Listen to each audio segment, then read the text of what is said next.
नमस्कार, welcome to easy equity. मेरा नाम है कबीर और मैं स्वागत करता हूं आप सभी का संडे मार्केट न्यूज सीरीज के एपिसोड नंबर 4 में। यहां पर हम बात करेंगे 10 ऐसी बड़ी खबरों की जो सीधा जुड़ती है हमारी इकोनॉमी से, मार्केट सेंटिमेंट से, जिनसे आप मार्केट में एक इन्फॉर्म्ड डिसीजन ले सकते हैं। तो बिना किसी देरी के चलिए शुरू करते हैं। तो पहली खबर आ रही है एक इलेक्ट्रॉनिक कंपनी के बारे में जो इंडिया की सबसे बड़ी पीसीबी फैक्ट्री बनाने जा रही है। यस, पीसीबी मतलब प्रिंटेड सर्किट बोर्ड। ये वही इलेक्ट्रॉनिक सर्किट है जिसमें चिप और रजिस्टर लगे होते हैं और जिनका इस्तेमाल मोबाइल, टीवी, कार्स, कंप्यूटर से लेकर डिफेंस इक्विपमेंट तक हर जगह होता है। कंपनी का नाम है सिरमा एसजीएस और इस प्रोजेक्ट में कंपनी करीब 1000 करोड़ सिर्फ पीसीबी फैक्ट्री के लिए और आर&डी के लिए इन्वेस्ट करने वाली है। ये फैक्ट्री हर तरह के एडवांस पीसीबीज बनाएगी जिसमें single layer, multi layer, flexible और एचडीआई टाइप के पीसीबीज भी शामिल होंगे जो हाई टेक डिवाइस में यूज होते हैं। आंध्र प्रदेश गवर्नमेंट ने कंपनी के इस इनिशिएटिव के लिए करीब 12 एकड़ जमीन 75% डिस्काउंट पर दी है, जिस पर बनी इस फैक्ट्री में 2026-27 में ट्रायल शुरू होंगे और 2027-28 में फुल प्रोडक्शन स्टार्ट हो जाएगा।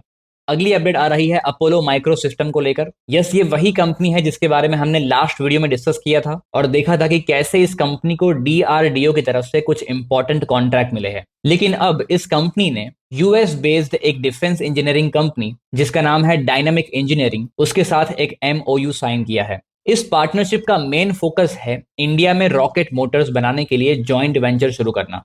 ये रॉकेट मोटर्स BM-21 ग्रेड के मल्टी बैरल रॉकेट लॉन्चर्स के लिए स्पेशली डिजाइन किए जाएंगे। अब तक इंडिया इस मोटर्स को दूसरी कंट्रीज से इंपोर्ट करता था, लेकिन अब इनका प्रोडक्शन हमारे देश में ही होगा। साथ ही इस एमओयू के बाद इंडिया को सिर्फ एडवांस रॉकेट मोटर्स ही नहीं मिलेंगे, बल्कि उसके डिजाइन, प्रोसेस और मैन्युफैक्चरिंग टेक्निक्स का भी पता चल जाएगा, जिससे इंडियन इंजीनियर्स और टेक्नीशियंस को अब नई एडवांस स्किल्स और प्रैक्टिकल ट्रेनिंग मिलेगी, जिससे हमारी टेक्निकल मैन पावर अब और भी ज्यादा पावरफुल बनेगी। अगली खबर आ रही है ब्लू क्लाउड लिमिटेड के बारे में, जो एक इंडियन आईटी और एआई कंपनी है जो एआई, साइबर सिक्योरिटी, क्लाउड और डेटा एनालिटिक्स की सर्विस प्रोवाइड करती है। कंपनी ने एक बड़ा स्टेप लेते हुए एक defence tech company 3P vision को एक्वायर करने के लिए एक लेटर ऑफ इंटेंट साइन किया है। 3P विजन ये कंपनी ड्रोन्स, एआई और सर्वेलेंस सिस्टम में एक्सपर्ट है और इसके पास ऑलरेडी फील्ड टेस्टेड सॉल्यूशंस भी है। साथ ही यह company AI enabled surveillance cameras, autonomous drones, radar ground sensors और टेदर्ड ड्रोन टेक्नोलॉजी पर भी काम करती है। ये पूरा सिस्टम और ऐसे ड्रोन्स जीपीएस जैम होने पर भी काम कर सकता है। इस एक्विजिशन के बाद दोनों कंपनीज मिलकर एक strong AI based robotics drone ecosystem बनाएंगे और अगर ऐसा हुआ तो डिफेंस में रिस्पॉन्स टाइम अब और भी ज्यादा फास्ट हो जाएगा और मैन पावर पर डिपेंडेंसी भी कम हो जाएगी। अगली खबर भी आ रही है डिफेंस सेक्टर की, हिंदुस्तान एरोनॉटिक्स लिमिटेड के बारे में, जहां इस कंपनी ने इसरो, इन स्पेस और एनएसआईएल के साथ एक टेक्नोलॉजी ट्रांसफर एग्रीमेंट साइन किया है। ये एग्रीमेंट है स्मॉल सैटेलाइट लॉन्च व्हीकल को लेकर, जो कि एक 3 स्टेज रॉकेट है जो करीब 500 किलोग्राम तक के वजन की सैटेलाइट्स को लो अर्थ ऑर्बिट में भेज सकता है। इस एग्रीमेंट के हिसाब से ये कंपनी पहले 2 साल तक इस टेक्नोलॉजी पर काम करेगी और रिसर्च करेगी और उसके बाद अगले 10 साल तक कंपनी इसका मास प्रोडक्शन करेगी। इस एग्रीमेंट के बाद कंपनी SSLV रॉकेट की टेक्नोलॉजी पर खुद काम करके ना ही इसे सिर्फ इंडिया में बनाएगी, बल्कि इसी रॉकेट को वो मार्केट में अपने ब्रांड से बेच भी पाएगी। अगली खबर आ रही है आईफोन मैन्युफैक्चरिंग को लेकर, जहां एप्पल 2025 के एंड तक इंडिया में आईफोन प्रोडक्शन अब और 25% से बढ़ाने का प्लान कर रहा है और आने वाले समय में यह प्रोडक्शन अब और भी ज्यादा बढ़ सकता है।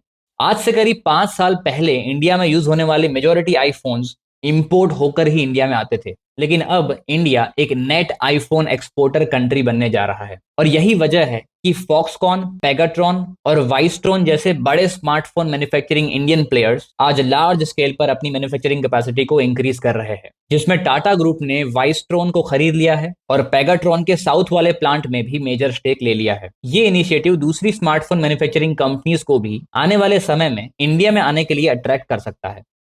अगली अपडेट आ रही है BESS सेक्टर को लेकर। जी हाँ, BESS यानी कि बैटरी एनर्जी स्टोरेज सिस्टम, जहां सुराना टेलीकॉम नाम की एक छोटी सी माइक्रो कैप कंपनी अब ऑफिशियली BESS बिजनेस में एंटर कर रही है। कंपनी पहले टेलीकॉम केबल्स और सोलर पावर के बिजनेस में थी, लेकिन अब नए मेमोरेंडम के हिसाब से कंपनी अब डिजाइन, डेवलपमेंट, इंस्टॉलेशन और ट्रेडिंग इन BESS में एंटर करेगी। BESS अडॉप्शन से इंडिया के रिन्यूएबल एनर्जी सिस्टम अब और भी ज्यादा स्टेबल और रिलायबल हो रहा है, और गवर्नमेंट की PLI स्कीम और एनर्जी स्टोरेज मिशन का फायदा इस सेक्टर की कई सारी कंपनीज को हो रहा है। बाय द वे, आपके पोर्टफोलियो में BESS सेक्टर का कौन सा स्टॉक है, हमें कमेंट में लिखकर जरूर बताइए। अगली अपडेट आ रही है फास्ट ट्रैक IPO को लेकर, जहां सेबी ने IPO अप्रूवल की प्रोसेस को अब और भी ज्यादा फास्ट कर दिया है। अब तक IPO अप्रूवल के लिए करीब 5 से 6 महीने का टाइम लग रहा है, लेकिन अब सेबी प्लान कर रही है कि यह अप्रूवल सिर्फ 3 महीने में ही मिल जाए। और इसके लिए सेबी अब से AI ऑटोमेशन का भी यूज करेगी और मर्चेंट बैंकर्स के साथ क्लोजली काम करेगी। आपको जानकर हैरानी होगी कि 2025 में अब तक इंडियन कंपनीज ने IPO के जरिए करीब $8.2 बिलियन रेस किया है, जबकि पाइपलाइन में अभी भी $13 बिलियन के अप्रूवल पेंडिंग है। और इसीलिए सेबी चाहता है कि इस प्रोसेस को इकोनॉमी के अच्छे ग्रोथ के लिए अब फास्ट किया जाए। वैसे आपका अगला फेवरेट IPO कौन सा आ रहा है, हमें कमेंट में लिखकर जरूर बताइए। और अब आइए चलते हैं अगली अपडेट पर, जो है TCS की तरफ से, जहां IT सेक्टर में काम करने वाली इस कंपनी ने एक नई सर्विस लॉन्च कर दी है, जिसका नाम है चिपलेट बेस्ड सिस्टम इंजीनियरिंग सर्विस। चिपलेट्स मतलब छोटे छोटे चिप के ब्लॉक्स जो आपस में जुड़कर एक पावरफुल प्रोसेसर बनाते हैं। इस टेक्नोलॉजी से चिप अब और भी ज्यादा फास्ट, एफिशिएंट और कॉस्ट इफेक्टिव बन जाएंगे, जिनका यूज आने वाले समय में AI, EVs, स्मार्टफोन और क्लाउड कंप्यूटिंग में होगा। इंडिया का सेमीकंडक्टर मार्केट आज 45 से $50 बिलियन का है, और 2030 तक ये करीब $100 बिलियन को क्रॉस कर सकता है। इसीलिए इस प्रोसेसर को सारे ग्लोबल स्टैंडर्ड्स फुलफिल करके TCS इसे एक नॉर्थ अमेरिकन कंपनी के साथ मिलकर AI प्रोसेसर मार्केट में लॉन्च करने का प्लान कर रही है।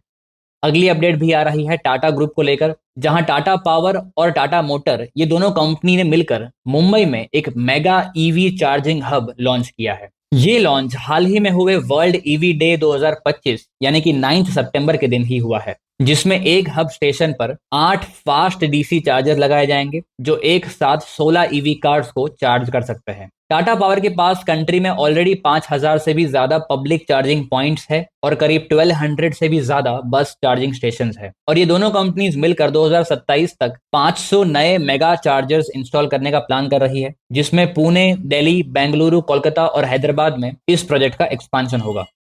अगली अपडेट आ रही है PCBL केमिकल लिमिटेड के बारे में, जो इंडिया की सबसे बड़ी कार्बन ब्लैक मैन्युफैक्चरिंग कंपनी है। कार्बन ब्लैक का use tyres, plastic, paints, inks और यहां तक कि बैटरीज में भी होता है। जहां 2025 में इस कंपनी का एनुअल रेवेन्यू करीब 8,500 करोड़ था, वहीं 2030 तक कंपनी अपना रेवेन्यू डबल करके 16,000 करोड़ तक ले जाने का प्लान कर रही है। इस नंबर को अचीव करने के लिए कंपनी अपनी प्रोडक्शन कैपेसिटी को करीब 8 lakh metric ton per annum से बढ़ाकर 10 lakh metric ton per annum तक ले जाने का प्लान कर रही है।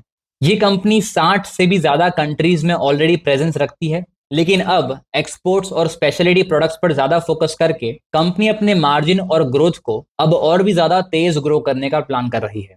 तो ये थी इस हफ्ते के संडे मार्केट न्यूज सीरीज के एपिसोड नंबर 4 की 10 बड़ी खबरें। आपको इनमें से कौन सी न्यूज सबसे ज्यादा इंपैक्टफुल लगी, हमें कमेंट में लिखकर जरूर बताएं। और अगर वीडियो अच्छा लगा हो तो लाइक और शेयर करें। और हाँ, अगर आपको हमारी ये सीरीज पसंद आ रही है तो हमारे चैनल को सब्सक्राइब करें। तो अब मिलते हैं अगले एपिसोड में कुछ नई इंटरेस्टिंग इन्वेस्टिंग खबरों के साथ। तब तक के लिए बाय बाय, टेक केयर और धन्यवाद।